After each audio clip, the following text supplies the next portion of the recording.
Hello, beautiful souls. Today we're exploring a topic that's close to many of our hearts. It's been a big part of my life, and that is shifting from a fear mindset of being hurt, particularly within relationships. Now, we all understand the importance of healing past wounds and letting go of the pain of broken relationships. And there's been a plethora of information out there, from cord cutting techniques to deep introspection of our own programming, why we became involved with those people. Was it a reason, season, lifetime? What's going on in our own psyche? And I've done it on this show. But what about moving beyond just healing to a place where we don't close off our hearts, where we keep them open and we keep that spark, that inspiration, that innocence for love? And that's what we're diving into today. We'll explore 5 mind mapping exercises designed to help us release any fears that has gripped us in the throes of those experiences. These exercises are about shifting our mindset, building the resilience, and opening ourselves up to the possibility of having that certain someone special by our sides and having that deep connection once again. So grab a pen and paper, or just simply settle in and listen as we start this journey together.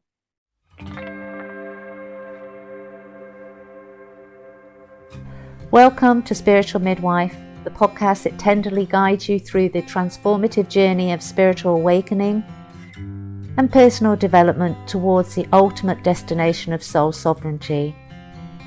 I'm Claire Attio, a medicine woman and dedicated guide to the profound realm of soul sovereignty, and you are listening to Spiritual Midwife.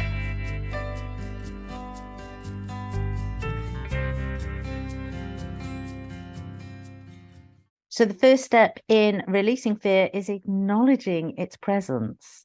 Take a moment to sit with your emotions, close your eyes if it helps, and allow yourself to feel whatever comes up. Then grab your pen and paper and jot down any thoughts, any feelings that arise. Go over your memories. How prevalent are they? Do you still have a replay? If you've been doing the energetic healing and you've released it, it won't be there, but there will be certain aspects that come in. I know when I married for those of you that don't know, I married my childhood sweetheart. And I have a beautiful, beautiful daughter, grown daughter now, I have to say. But we split after 4 years of marriage. We'd been together since I'd been 16. Well, I think we'd been together 10 years, something like that, all in total, 10, 11 years. I married very young. He was the one for me. Cliche story. We were too young. I wouldn't have admitted that at the time. And I tell you this story because when we split, I held on to the pain. I didn't realize I held on to the pain, but I held on to the pain. I held on to the indignation of the betrayal that I felt, and I never allowed myself to heal. I moved past it. And I've seen this a lot when I'm doing the coaching with a lot of people. People go, oh, yeah, I've healed that. And they haven't actually healed it. What they've actually done is they've moved past it. They haven't spent the time to really heal it. And doing these exercises will help you remap the mind, remap those programs. As I said in the beginning, we've done the energetic work, we've done the inner introspection as to how we got into those relationships in the first place. The fear that stays with us because we feel the hurt, the pain, that closing off our hearts or not opening our hearts fully, holding back when we go into another relationship. And I'm not saying you jump into a relationship with your heart wide open and you just give them everything without actually having kind of tested the waters. That No, that's like inviting strangers into your home. But when you have done those preliminaries, dating as it was called in in my day, when you've done those preliminaries and you feel, okay, this is somebody I would like in my life, then you want to be able to bring all of you to the table and then bring all of themselves to the table in that open heart. You can't do that if you're still in fear, if you've not healed completely and you're still holding on to some fears that have you hold back. As I said, I was married I married my childhood sweetheart. I had a beautiful daughter. I spent 5 years celibate when our marriage broke up, and then I was on my own, I think total of 12, 13 years. I started dating again, but I wouldn't offer myself to anyone because I hadn't done that healing. I wouldn't I wouldn't open myself to a loving experience. I was too scared of being hurt. And so the the people I was dating felt that I was holding back, felt that I wasn't interested, felt, I don't know what else they felt, but they certainly felt that I wasn't invested because I wasn't fully invested. My heart wasn't fully invested. It was closed off. Check in with yourselves. See where you are with that. Be honest with yourself and write those down. The second exercise that we actually do is we take time to challenge those negative beliefs that fuel that fear. So again, with your paper, draw a line down the middle. On one side, write down the fear-based thoughts that are holding you back. And on the other side, counter each of those thoughts with a positive affirmation or statement of truth. For example, if your fear is, I'll never find love again, because when you're carrying pain, you very often, it's everybody else's fault. It's not yours. I'll never find pain. There's no good ones out there. Well, no, because the good ones are staying away because they can see that you're unhealed. So challenge it. Challenge it. I am worthy of love and deserve happiness. Whatever those phrases that play out, those negative phrases that play out, that is an indication that, that's coming from a fear-based thought. Write it down and counteract it. And start to bring these affirmations into your everyday talk. Turn the volume up. What are you saying to yourself? What is your language, your inner speak to yourself around this subject? Be observant of it, take ownership of it, and then rewrite it. And speak the words out. Speaking words out is like alchemizing. Speak the words out. Speak those new phrases, those new mantras, those positive affirmations out, and do it repeatedly so that one, your brain starts to be your preset language. And two, you're actually alchemizing that into the universe. You're saying to the universe, hey, this is me. Hey, universe, I'm healing. Hey, universe, I deserve somebody really special in my life. The third one is visualize your ideal relationship. And I love this one, but the caution that I want to bring in with this one is not who it is. What does the relationship look like? What does it feel like? So we take it away from the personal and we look at the actual dynamics of the relationship. How do you want your relationship to work? How do you want it to function? What type of relationship do you need so that your core needs of who you are being met? And because of those core needs, what type of person, not what person, what type of person would complement that? And then allow yourself to fully emerge in that vision. Soak it up. Soak up all the love, all the joy, all the laughter as you are playing that out in your mind, what that looks like.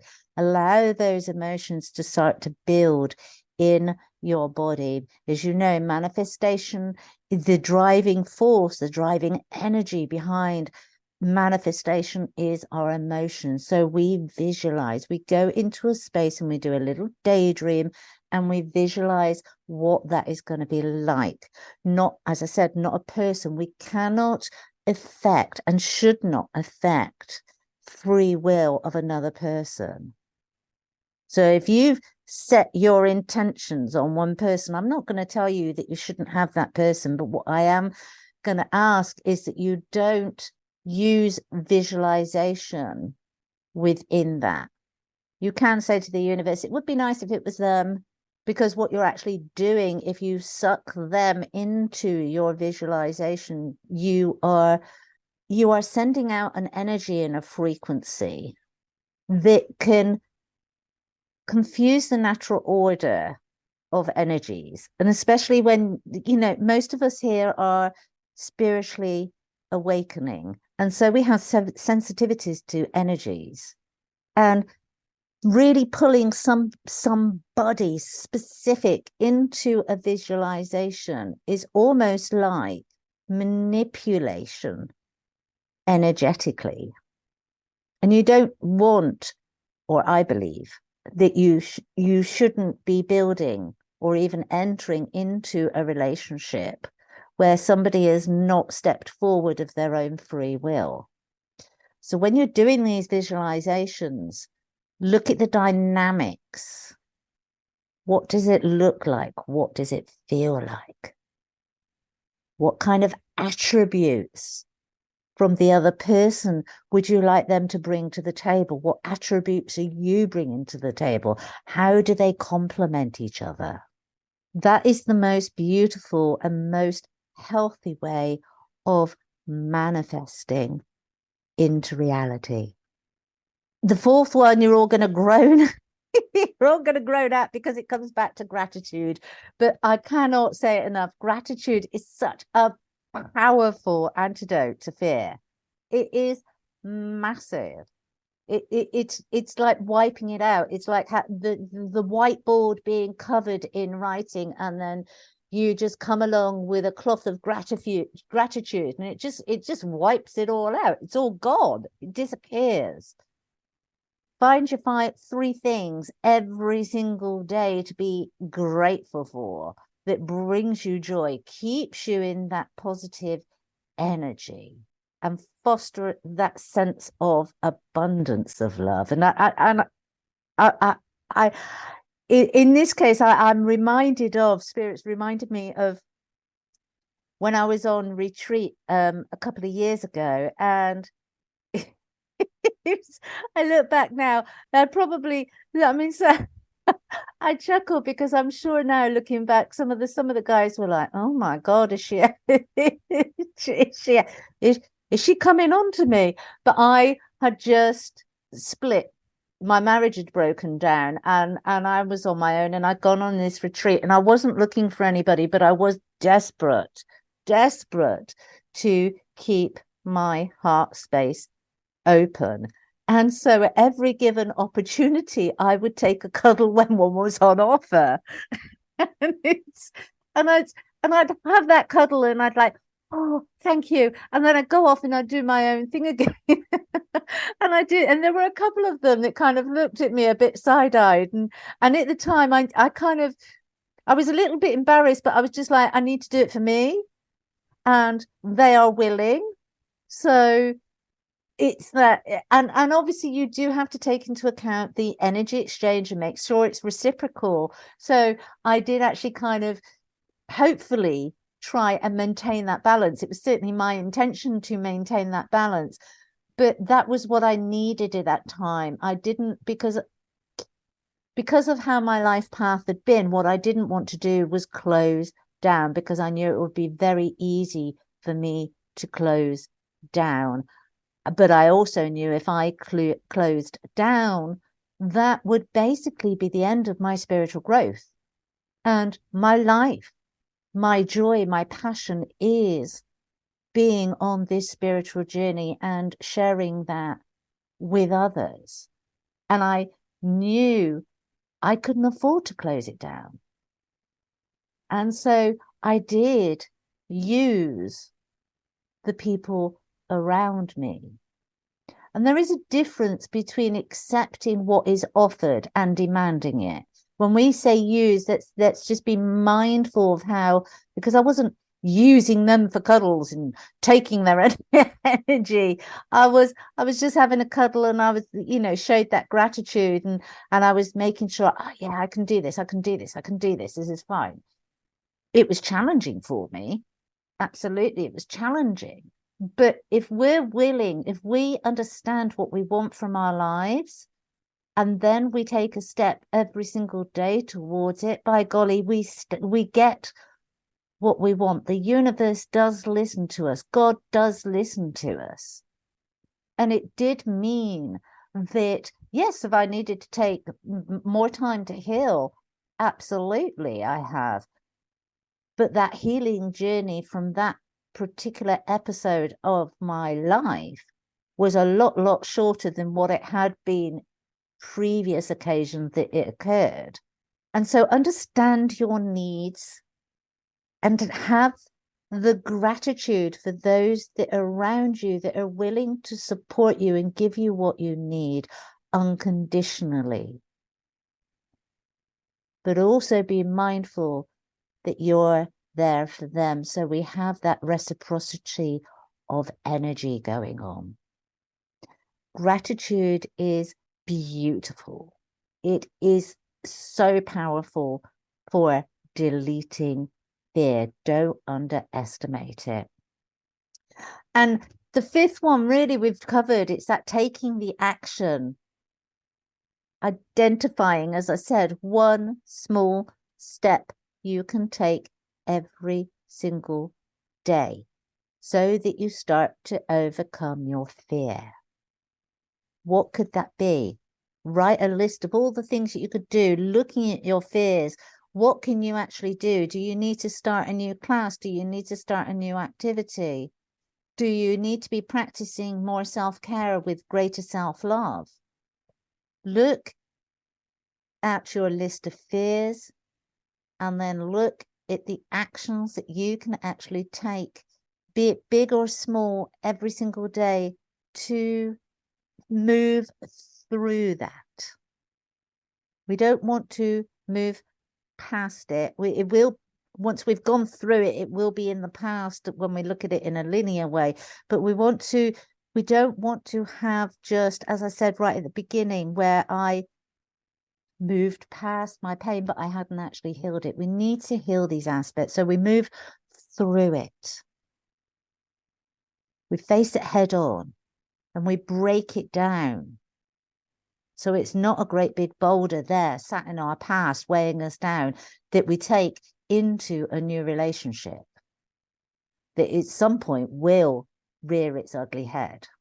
The beauty with writing your fears down and actually really approaching your healing journey in this way is that when you do find that certain somebody that you think, okay, I'd really like to share my time, my life with them, is you will have identified your fears, you will have known which ones you've worked on, and you will know the ones you're still working on. And so you're able to bring that to the table as well and explain that, and vice versa. Because as you know, healing is it's lifelong. We're not going to be perfectly healed. Be You'd be in your 90s before you actually think, oh yeah, I can go and get that relationship now. It's not about that. It's doing the bigger stuff, but being aware of the other stuff that needs doing. You want to be able to bring positivity to the table. You want to be able to bring honesty to the table. You want to be able to bring authenticity to the table, so that everybody knows what they're getting themselves into and they can make an informed decision for themselves. That's the key point. That's the key point with any relationship, allowing the other the information so that they can make an informed decision for what's right for them, not what you think that there is right for them, and not what you think that they, oh, if I say that, they're going to run. You don't know that. You don't know that. That's your perception, not theirs. It's about that honesty, that authenticity. So I hope that has helped. Leave your comments in the box below. If there's a topic that you'd like me to cover, then please reach out, let me know, and I shall see you on the next one. Take care. Bye-bye.